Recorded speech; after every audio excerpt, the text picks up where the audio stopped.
Hey guys, today we have the single leg, bent over, straight leg, kickback, crossover.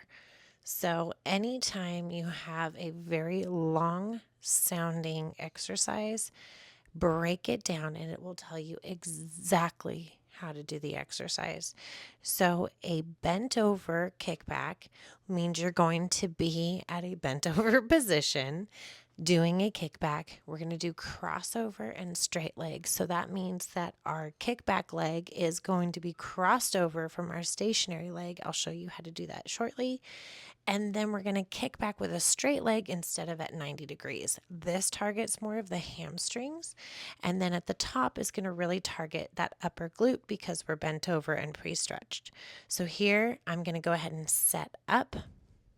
I have two straps on my ankles, one on the bottom, one on the top to protect my shins as I kick back.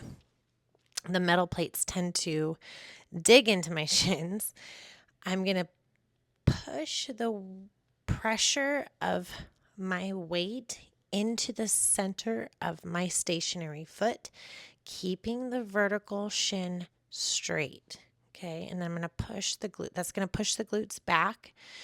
And then here I'm crossed over and I'm going to kick back to the other side. This is going to target the upper side of my glute.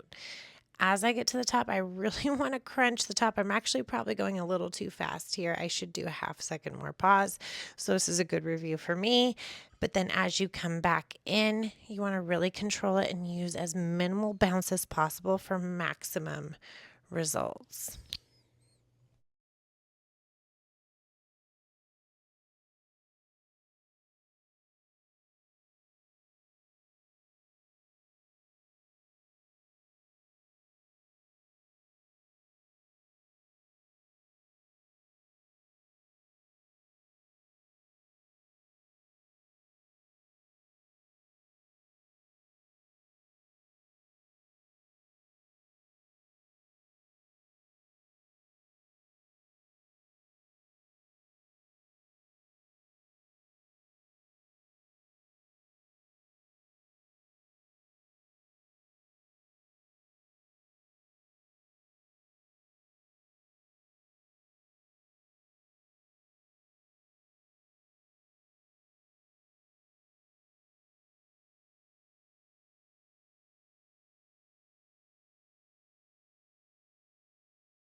One.